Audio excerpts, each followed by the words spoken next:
శ్రీల భక్తి సిద్ధాంత సరస్వతి ఠాకూర్ ఆవిర్భావ దినోత్సవం సందర్భంగా ఫిబ్రవరి 7, 1969న లాస్ ఏంజలీస్లో పూజ్యశ్రీ ఏసి భక్తి వేదాంత స్వామి ప్రభుపాదుల వారు ఉపన్యసించారు. చైతన్య మహాప్రభువు సాక్షాత్తు శ్రీకృష్ణుడు. ప్రత్యేకించి ఈ కలియుగంలో ఉన్నటువంటి వ్యక్తుల కోసము హరే కృష్ణ మహామంత్ర ఉద్యమాన్ని ఆయన ప్రారంభించారు. ఆయన తర్వాత గోస్వాములు, ఎంతోమంది గోస్వాములు, గురుశిష్య పరంపరలో వచ్చిన ఆచార్యులు దీన్ని సక్రమంగా సవ్యంగా నిర్వహించారు, ప్రచారం చేశారు. అయితే ఈ భౌతిక ప్రపంచంలో ఎంత గొప్ప కార్యమైన సమయం గడిచే కొద్దీ అది క్షీణించి అంతరించిపోతుంది. దురదృష్టవశాత్తు ఈ కృష్ణ చైతన్య ఉద్యమం కూడా అదేవిధంగా కాలగతిలో మరుగున పడిపోయింది. అంటే ఈ గోస్వాములందరి నిర్గమనం తర్వాత దాదాపు 250 ఏళ్ళు గడిచేసరికి పరిస్థితులు ఎంతో పరిహాసాస్పదంగా తయారయ్యాయి. ఉద్యమంలో కపట భక్తులు, వాళ్ళ ప్రతినిధులు కొనసాగుతూనే ఉన్నారు. వాళ్ళని ప్రాకృత సహజీయాలు అంటారు. వాళ్ళు విషయాన్ని చాలా తేలిగ్గా తీసుకుంటారు. రాధాకృష్ణుల అలౌకికమైన బాంధవ్యాన్ని సాధారణమైన యువతి యువకుల కామకలాపాల్లాగా వాళ్ళు తీసుకుంటారు. అంటే స్త్రీ పురుషుల భోగలాలసతను వాళ్ళు మతాచారంగా వక్రీకరించి చెప్పడం జరుగుతుంది. అలా ఈ ఉద్యమం క్రమంగా భ్రష్టుపట్టిపోయింది. మొత్తానికి ఈ వీళ్ళందరూ సాజియాలందరూ ఎన్నో రకాలుగా ఉన్నారు. ఔలా బౌలా కరత చాలా చాలా రకాలు ఉన్నారు. వాళ్ళందరి గురించి కాకుండా ప్రస్తుతానికైతే ఈ జాత గోసాని అంటారు. వీళ్ళు గోస్వాముల కులాన్ని సృష్టించారు. అంటే ఇప్పుడు ఎలాగైతే బ్రాహ్మణుల కులంలో పుడితే బ్రాహ్మణులు అంటారు కదా, అలాగే గోస్వాములకు సంబంధించిన వాళ్ళ ఫ్యామిలీలో పుడితే వాళ్ళని గోస్వాముల్లాగా తయారు చేసుకున్నారనమాట. అలా గోస్వాములుగా వాళ్ళు చలామణి అవుతున్నారు. నిజానికి గోస్వాములు కాదు. అయినప్పటికీ వాళ్ళలో ఎంతోమంది ఫ్యామిలీ వాళ్ళు ఉంటారు, బ్రహ్మచారులు ఉంటారు, అందరూ ఉంటారు. బట్ వాళ్ళ ఫ్యామిలీస్లో అంటే వాళ్ళ బంధువుల్లో వచ్చినటువంటి వాళ్ళందరూ కూడా తమను తాము గోస్వాములు అని డిక్లేర్ చేసుకున్నారు.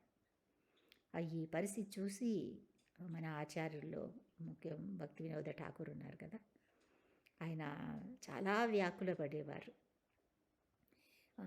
అప్పట్లో రూప గోస్వామి, సనాతన గోస్వామి ముఖ్యమైన అంటే ప్రధానమైనటువంటి ఫస్ట్ చైతన్య మహాప్రభు ఆ గోస్వాములుగా రూప గోస్వామి, సనాతన గోస్వామిని ఇన్స్ట్రక్ట్ చేయడం జరిగింది. వాళ్ళు ఒక ముస్లిం దగ్గర అంటే నవాబ్ హుస్సేన్ అనే అతని గవర్నమెంట్లో ఒకరు ప్రధానమంత్రిగా, ఒకరు ఆర్థిక మంత్రిగా పనిచేశారు. అంటే ఎవరు వీళ్ళేమి ఒక ప్రీస్ట్కి సంబంధించినటువంటి వాళ్ళు అని కాదు, కానీ అందరూ ఎంతో గొప్ప గొప్ప కుటుంబాల నుంచి వచ్చినటువంటి వాళ్ళు. వాళ్ళందరూ ఉన్నప్పటికీ కూడా చైతన్య మహాప్రభు ఉద్యమాన్ని వాళ్ళు ఎంత తీవ్రంగా ప్రచారం చేశారు, ఏ విధంగా ఒక ఉద్యమాన్ని ముందుకు సాగడానికి ఎన్ని గ్రంథాలు రచించారు, ఇవన్నీ కూడా జరిగాయి. అంటే చివరికి హరిదాస్ ఠాకూర్ విషయం తీసుకుంటే కూడా ఆయన ఇస్లాం మతానికి చెందినటువంటి వాళ్ళు. చైతన్య మహాప్రభు నామాచార్యులుగా ఆయనకి ప్రధానమైన ఆచార్యులుగా చేశారు ఆయన. అని చైతన్య మహాప్రభు అంటే కుల బ్రాహ్మణులకు సదభిప్రాయం లేదు. వాళ్ళు ఆయన గౌరవించలేదు అసలు. ఆయన అంటే వాళ్ళకి ఇష్టం కూడా లేదు. ఎక్కడైనా సరే చైతన్య మహాప్రభు ఉద్యమం సాగుతూ ఉంది అంటే దానికి విరుద్ధంగా వీళ్ళు ప్రతిస్పందించేవాళ్ళు అన్నమాట. సో అందుకని చైతన్య మహాప్రభు ఆయన అయితే అందరినీ తమ ఉద్యమంలోకి ఆహ్వానించారు. ఎవరిని కులమత భేదాలు అలాంటివన్నీ ఏం చూడలేదు. మా గురు మహారాజు కూడా కుల బ్రాహ్మణులను పరాభవించారు, పరాజితులను చేశారు. చైతన్య మహాప్రభు చూపిన మార్గాన్ని ఆయన అనుసరించారు. చైతన్య మహాప్రభు ఏం చెప్పారు? కిబా శూద్ర కిబా విప్ర న్యాసికే నిర్ణయ ఏ కృష్ణతత్వవేత్త సే గురు హయా. అంటే ఒక వ్యక్తి సన్యాసి కానీ, బ్రాహ్మణుడు కానీ, శూద్రుడు కానీ, గృహస్థు కానీ ఎవరు ఏదైనా ఆలోచించక్కర్లేదు. ఎవరైతే కృష్ణుడి గురించిన జ్ఞానాన్ని కలిగి ఉంటారో వాళ్ళు అర్హులు, ఉత్తములు. వాళ్ళని గోస్వామి అనాలి. వాళ్ళే నిజమైనటువంటి బ్రాహ్మణులు. దీన్ని ఆయన సాధించారు. అంటే ఒక 100 సంవత్సరాల పూర్వం ఇది చాలా పెద్ద విప్లవ విజయంగా చెప్పాలి. ఆ కారణంగా బ్రాహ్మణ గోస్వాములు అంటే అదే కుల గోస్వాములు అని చెప్పుకుంటున్నాం కదా. వాళ్ళు వాళ్ళ నుంచి ఎన్నో రకరకాలైనటువంటి విభేదాలని ఫేస్ చేయాల్సి వస్తుంది. వాళ్ళు మా గురు మహారాజుని చంపాలనే దురాలోచన కూడా చేశారు. ఒకసారి ఆయనే స్వయంగా నాతో చెప్పారు. నన్ను ఆయన ఎంతో దయగా చూసుకునేవారు. ఒకసారి ఆయనతో నేను ఒంటరిగా ఉన్నప్పుడు ఆయన ఈ విషయాన్ని చెప్పారు. వాళ్ళు నన్ను చంపేయదలుచుకున్నారు. ఎవరు? అదే ఈ సహజీయ గోస్వాములు ఉన్నారే, కుల గోస్వాములు. అందరూ కలిసి 25,000 రూపాయలు పోగు చేసి ఆ టైంలో ఆ ఏరియా పోలీస్ ఆఫీసర్కి లంచం ఇవ్వడానికి వెళ్ళారు. ఈ డబ్బు తీసుకుని మేము భక్తి సిద్ధాంత సరస్వతికి వ్యతిరేకంగా ఏం చేసినా మీరు పట్టించుకోకూడదు అని చెప్పారు. ఆ ఆఫీసర్కి అర్థమైంది వాళ్ళు ఏం చెప్పదలుచుకుంటున్నారో. వాళ్ళు ఆయన చంపేయాలనుకుంటున్నారు. మీ దేశంలో కెనడీని కూడా ఇలాగే చంపేశారు కదా, మీకు తెలుసు. కానీ ఆ పోలీస్ ఆఫీసర్ ఖచ్చితంగా చెప్పేశాడు, సాధారణంగా మేము లంచం తీసుకుంటాము, ఇటువంటి ప్రలోభాలకు లొంగిపోతాం నిజమే, కానీ ఒక సాధువు గురించి కాదు, ఒక సత్పురుషుడి పట్ల అపచారం చేయటానికి నేను సాహసించలేను. అలా తిరస్కరించటమే కాకుండా నేరుగా ఆయన మా గురు మహారాజు దగ్గరికి వెళ్ళి ఇది పరిస్థితి, మీరు జాగ్రత్తగా ఉండండి అని హెచ్చరించి వెళ్తాడు. చూసారా ఎంత తీవ్రంగా ప్రతిఘటించారో. ఇటువంటి అసమ్మతులన్నీ ఎదుర్కోవాల్సి వచ్చింది. అయినప్పటికీ ఆయన కృష్ణ చైతన్య సిద్ధాంతాన్ని బోధించారు. చైతన్య మహాప్రభు ఆగమనం కోసము ఏ విధంగా అయితే అద్వైత ప్రభువు వేడుకున్నారో అదేవిధంగా భక్తి వినోద ఠాకూర్ కూడా చైతన్య మహాప్రభువుని వేడుకుంటారు. దయతో నీ ఆత్మీయులలో అంటే నీ అనుచరుల్లో ఒకరిని నాకు ఈ ఉద్యమంలో నాకు సహాయపడడానికి పంపించు అని. గౌరాంగ ప్రభు కరుణకు ప్రతిరూపంగానే నిజం చెప్పాలంటే మా గురు మహారాజు అవతరించారు. మనం ఆయన్ని ప్రార్థించేటప్పుడు శ్రీ గౌర కరుణాశక్తి విగ్రహాయ నమోస్తుతే అని చెప్తుంటాము. 1967లో భక్తి వినోద ఠాకూర్కు పుత్రుడిగా ఆయన జన్మించారు. ఆయన అసలు పేరు కేదార్నాథ్ దత్త అంటే భక్తి వినోద ఠాకూర్ పేరు అనమాట. కేఎన్ దత్త అనేవాళ్ళు ఆయన్ని. ఆయన జగన్నాథ్పురిలో మేజిస్ట్రేట్గా పనిచేసేవాళ్ళు. ఇప్పుడు కూడా జగన్నాథ్పురిలో ఉంది అన్నమాట, గౌడీమఠ్ అని గ్రాండ్ రోడ్లో. అప్పటి పద్ధతి ప్రకారము జిల్లా మేజిస్ట్రేట్గా ఉన్న వ్యక్తే జగన్నాథ మందిరానికి ఆలయ సంరక్షకుడిగా పనిచేసేవారు. అలా 1867 ఫిబ్రవరిలో మా గురు మహారాజ్ జన్మించారు. ఆయన పుట్టినప్పుడు ఏమంటారు, ఆ ఇంట్రెస్ట్ ప్రేగులు ఉంటాయి కదా, బొడ్డు త్రాడ ఓకే, అంటే గర్భంలో ఉండగానే ఆ పేగు ఇలా చుట్టుకుని ఉంటుంది జంధ్యంలాగా. దాన్ని చూడగానే అంటే ప్రారంభం నుంచి ఆయన బ్రాహ్మణుడు అనమాట, పుట్టుకతోడే బ్రాహ్మణుడిగా పుట్టాడు ఆయన. పుడుతుండగానే ఒకసారి ఆయన ఇంకా పసివాడిగా ఉన్నప్పుడు, అంటే ఫిబ్రవరిలో పుట్టారు కదా ఆయన, రథయాత్ర జూన్ జూలైలో వస్తుంటుంది. ఒక 5-6 నెలల బాలుడిగా అంటే ఇంకా శిశువుగా ఉంటారు. అప్పుడు రథయాత్ర వెళ్తున్నప్పుడు జనరల్గా రథం అక్కడక్కడ ఆగుతూ ఉంటుంది కదా, అలాగే జగన్నాథ్పురిలో అంటే ఆయన మేనేజర్గా ఉన్నారు కాబట్టి అక్కడ జగన్నాథ్ మందిరానికి భక్తి వినోద ఠాకూర్ వాళ్ళ ఇంటి ముందు కూడా ఆ రథం ఆగుతుందన్నమాట. అలా ఆగినప్పుడు భక్తి సిద్ధాంత సరస్వతి ఠాకూర్ ఉన్నారు కదా, చిన్న పసివాడిగా ఉన్నారు. ఆయన్ని తీసుకుని ఆ చిన్న పసివాడిని తీసుకుని, పసివాడు కూడా కాదు ఇంకా శిశువు అనే చెప్పాలి, 5-6 నెలల బాలుడు, ఆమె రథం పైకి వెళ్ళి జగన్నాథుని బ్లెస్సింగ్స్ తీసుకోవడానికి వెళ్తుందన్నమాట. సో అందరూ ఇంకా ఆయన భక్తి వినోద ఠాకూర్ భార్య కనుక ఆమెకు గౌరవంగా దారిస్తారు. ఆమె జగన్నాథ స్వామి పాదాల దగ్గర ఆ శిశువుని పడుకోబెట్టగానే ఆయన మెడలో నుంచి ఒక పూలహారం జారి మా గురు మహారాజ్ పైన పడుతుంది. సో అంటే అందరికీ కూడా చాలా ఆశ్చర్యం కలుగుతుందన్నమాట. భక్తి వినోద ఠాకూర్కి వెంటనే అర్థమవుతుంది, ఓ ఈ శిశువు సామాన్యమైన వాడు కాదు. నేను గౌరవంగా ప్రభువుని ప్రార్థించినందుకు గాను ఈ బిడ్డను ఆయనే అనుగ్రహించాడు అనుకుంటారు. చాలా జాగ్రత్తగా పెంచుతారు ఆ అబ్బాయిని. విమల్ ప్రసాద్ దత్తా అని పేరు పెడతారు. ఇంకా ఆ అబ్బాయికి ఒక 3-4 ఏళ్ల వయసులో ఒకరోజు ఒక మామిడి పండు తీసుకుని తింటాడు. ఇంట్లో ఉన్న పండుని తింటాడు. అప్పుడు భక్తి వినోద్ ఠాకూర్, అయ్యో ఎంత పని చేశావు, భగవంతుడి నైవేద్యం కోసం ఉంచిన పండును ముందుగానే తినేశావు, ఇది చాలా పెద్ద అపరాధము అంటే. ఆ మాటని పసివాడు ఎంతో సీరియస్గా తీసుకున్నాడు. తర్వాత ఎప్పుడు అంత చిన్న వయసులో జరిగింది ఇది, కానీ జీవితంలో మరి ఎప్పుడూ ఆయన మామిడి పండు తినలేదు. అంత దృఢచిత్తుడు అన్నమాట ఆయన. ఎవరైనా ఆయనకి మామిడి పండును సమర్పిస్తే పళ్ళు తెచ్చి ఇస్తుంటారు కదా, మామిడి పండు ఇస్తే ఆయన ఎప్పుడు తీసుకునేవాళ్ళు కాదనమాట. ఓ, నేను అపరాధిని, నేను తీసుకోలేను అని చెప్పేవారు. ఒకసారి మిడ్నాపూర్ అనే జిల్లాలో ఆయన యువకుడిగా ఉన్నప్పుడు ఒక మీటింగ్ జరుగుతుంది. అప్పట్లో అంటే భక్తిసాంగ్ సరస్వతి యాక్చువల్గా గొప్ప జ్యోతిష్కులు కూడా ఆయన. యువకుడిగా ఉన్నప్పుడు జ్యోతిష శాస్త్ర ఒక పాఠశాల ప్రారంభించి ఉంటారు. అక్కడ అక్కడ అక్కడ ఆయన దగ్గర నేర్చుకున్న వ్యక్తులు ఇప్పుడు కూడా ఇంకా ప్రాక్టీస్ చేస్తున్నారు. కానీ మా గురు మహారాజ్ తర్వాత దాన్ని వదిలేశారు. జ్యోతిష్యంని ఇంకా ఆయన కంటిన్యూ చేయలేదు ఆయన. అప్పుడు అక్కడ జరిగిన మీటింగ్లో పాల్గొనడానికి దాని బ్రాహ్మణులు మరియు వైష్ణవులు అనే అంశం గురించి డిస్కషన్ ఉంటుంది. ఆ సమావేశానికి భక్తి వినోద్ ఠాకూర్ని వాళ్ళు ఆహ్వానించుంటారు. అప్పుడు ఆయనకు అంతగా ఆరోగ్యం బాగుండదు. సరే, ఆయన కుమారుడితో చెప్తారు, నువ్వు వెళ్ళి మాట్లాడు అని. ఆ విధంగా మా గురువుగారు ఆ సమావేశానికి హాజరయ్యారు. బ్రాహ్మణులకు వైష్ణవులకు మధ్య ఉన్న అంతరాన్ని గురించి మాట్లాడారు. అక్కడ ఉన్నటువంటి ఎందరో ఉద్దండ పండితులను ఆయన ఓడించారు. అయితే అందరూ కూడా ఆయన, అక్కడున్న శ్రోతలందరూ ఆయన వాదాన్ని అంగీకరిస్తారు. అంతేకాకుండా ఇంకా యువకుడుగా ఉన్నారు ఆయన.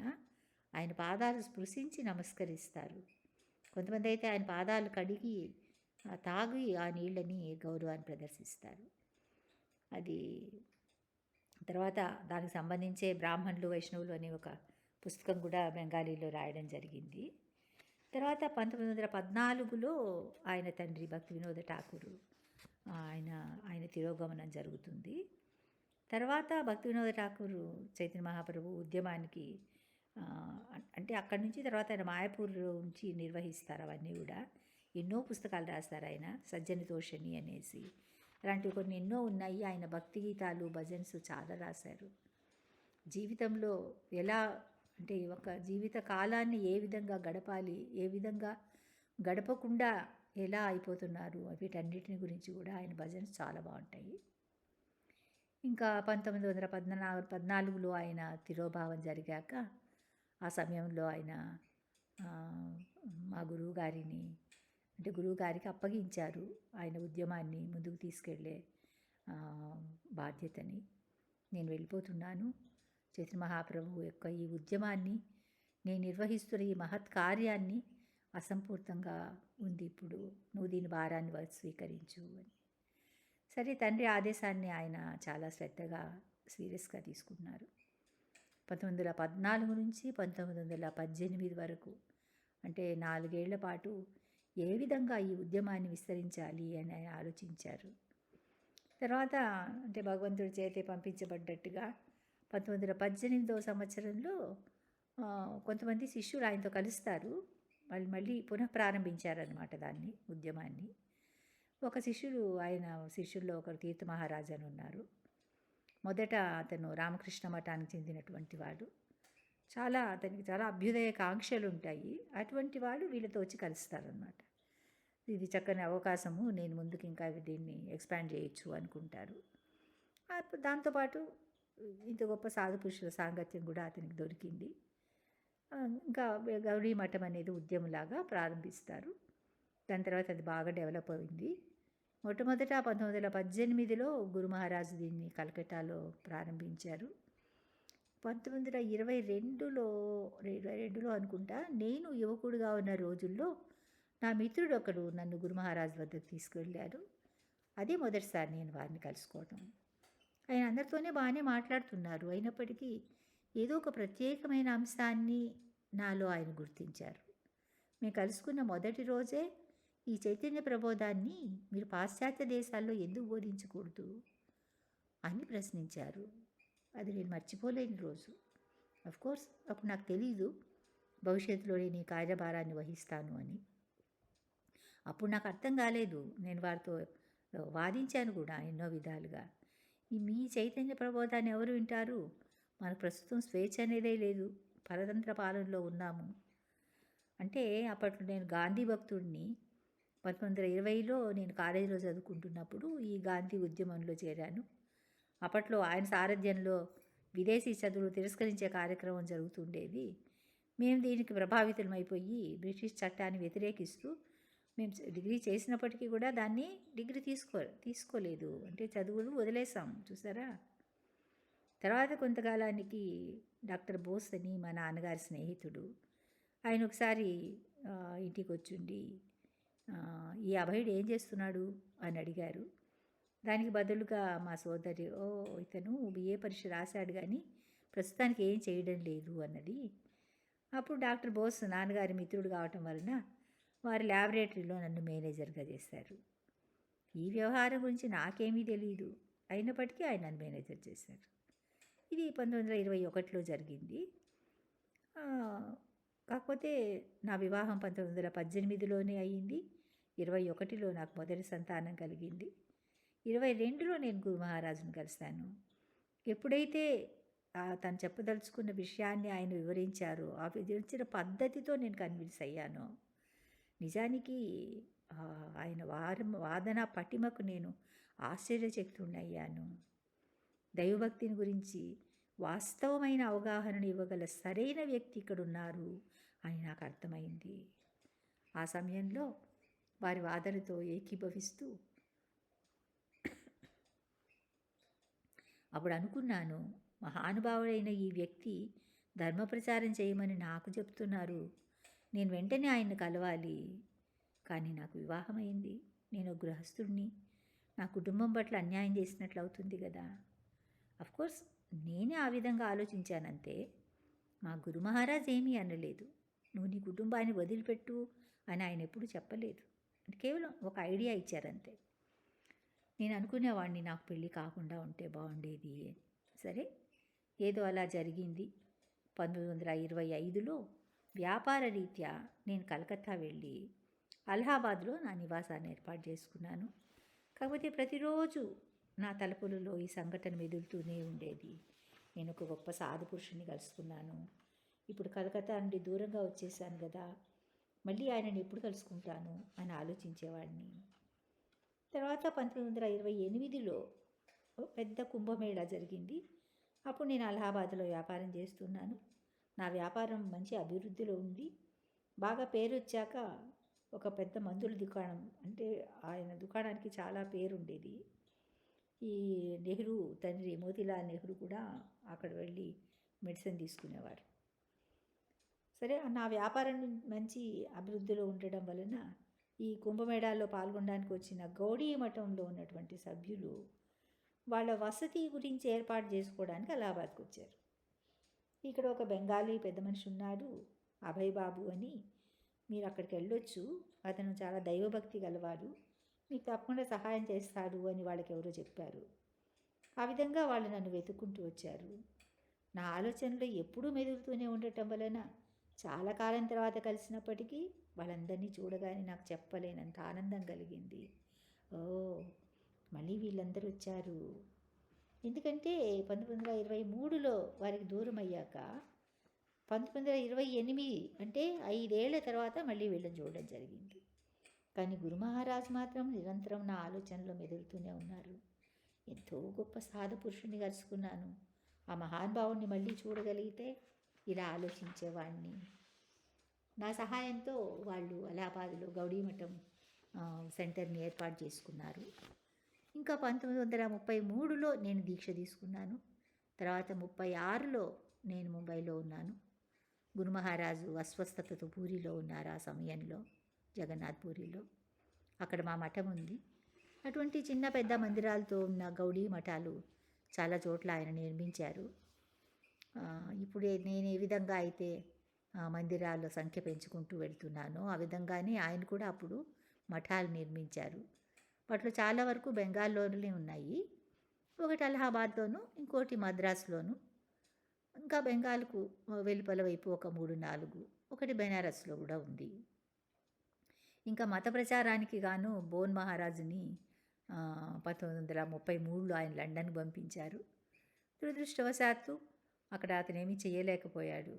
అందువలన మళ్ళీ 34లో గురు మహారాజ్ అతన్ని వెనక్కి పిలిపించేశారు. అయితే ఈ విషయం ఆయనకు సంతృప్తిగా లేకుండా ఉంది. మళ్ళీ ఇంకొక గాడ్ బ్రదర్‌ని కూడా పంపించారు అక్కడికి. తర్వాత 1936 డిసెంబర్ 13వ తేదీన నేను ఆయనకు ఒక ఉత్తరం రాశాను. డిసెంబర్ ప్రారంభంలో అనుకుంటాను. ఆయనకు ఒక ఉత్తరం రాశాను. నాకు తెలుసు ఆయన నా పైన ప్రత్యేకమైన కరుణ చూపిస్తున్నారు అని. గురు మహారాజా, మీకు ఎంతోమంది శిష్యులు ఉన్నారు. నేను కూడా వారిలో ఒకడిని. కానీ వాళ్ళందరూ మిమ్మల్ని నేరుగా సేవిస్తున్నారు. కొందరు బ్రహ్మచారులు, కొందరు సన్యాసులు. కానీ నేను గృహస్థుని కావటం వలన ఏమీ చేయలేకపోతున్నాను. అలా ఒక ఉత్తరం రాశాను ఆయనకి. ఆర్థికంగా ఎప్పుడైనా కొంత సహాయం చేసేవాడిని. అది నాకు అసంతృప్తిగా అనిపించేది. అందుకే ఆయననే నేను ఉత్తరం మూలకంగా ప్రశ్నించాను. ప్రత్యేకించి ఏదైనా సేవ చేయగలనా అని. ఆ ఉత్తరానికి డిసెంబర్ 13వ తేదీన సమాధానం వచ్చింది. అంటే డిసెంబర్ 13వ తేదీ పూరీ నుండి అని రాశారు ఆయన. డిసెంబర్ 31వ తేదీన ఆయన దివంగతులయ్యారు.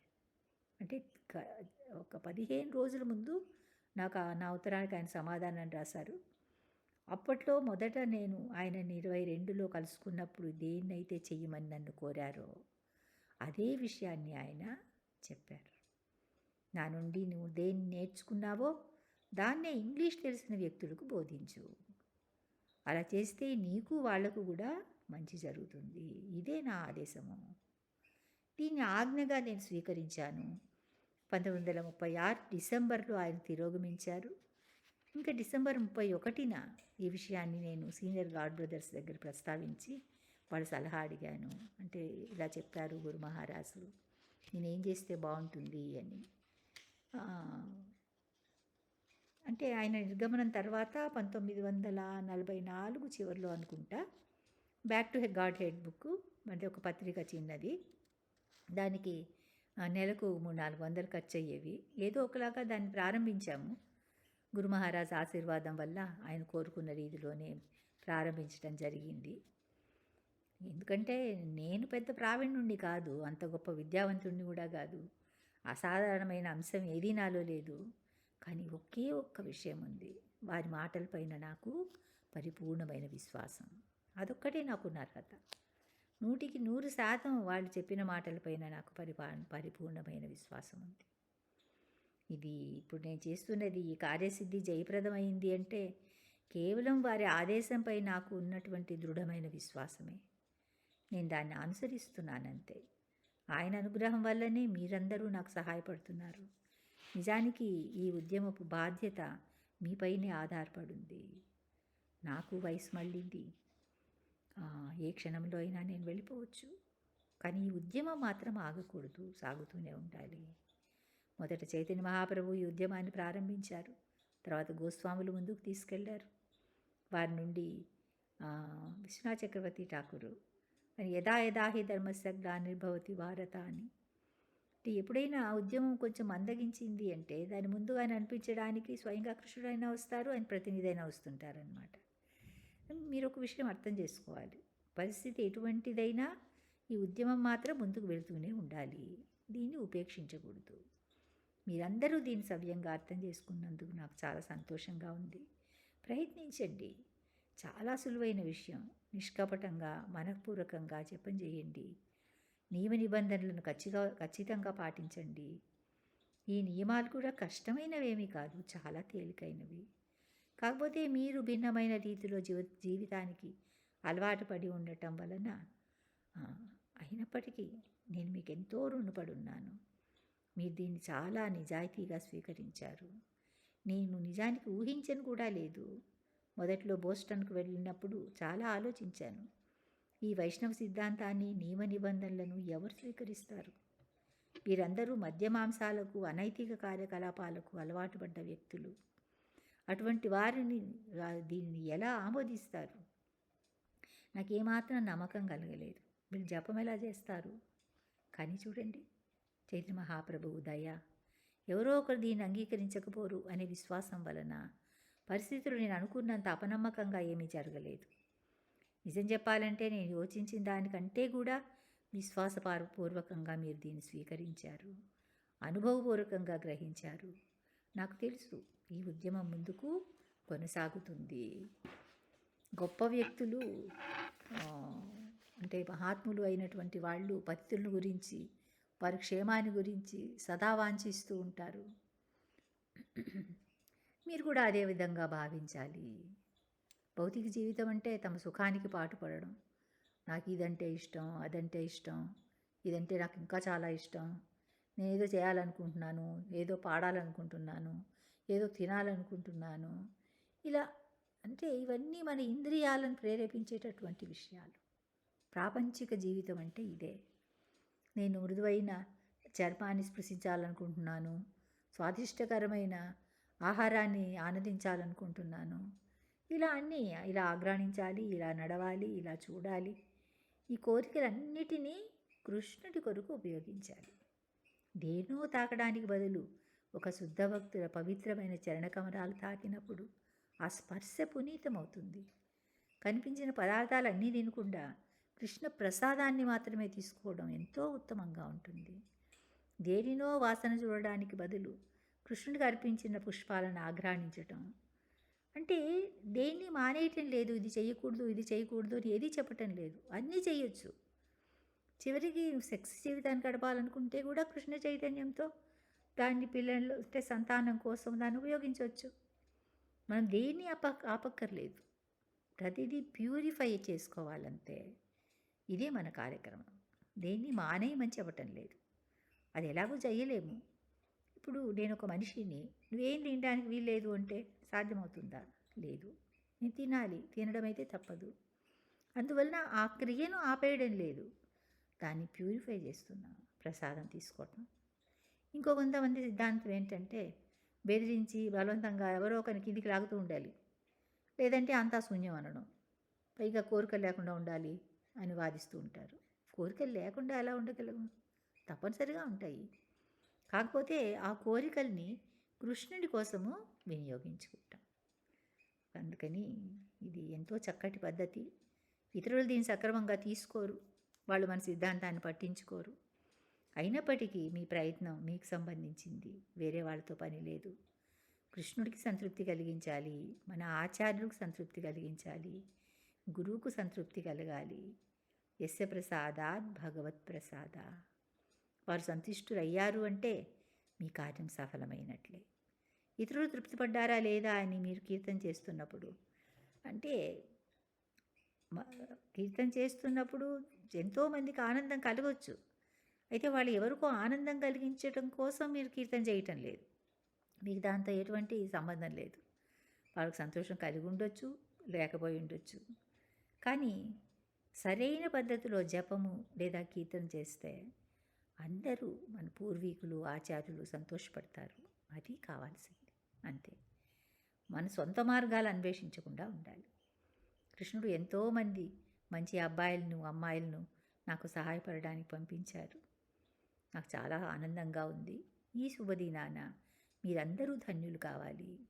ఇక్కడ నాదంటూ ఏదీ లేదు.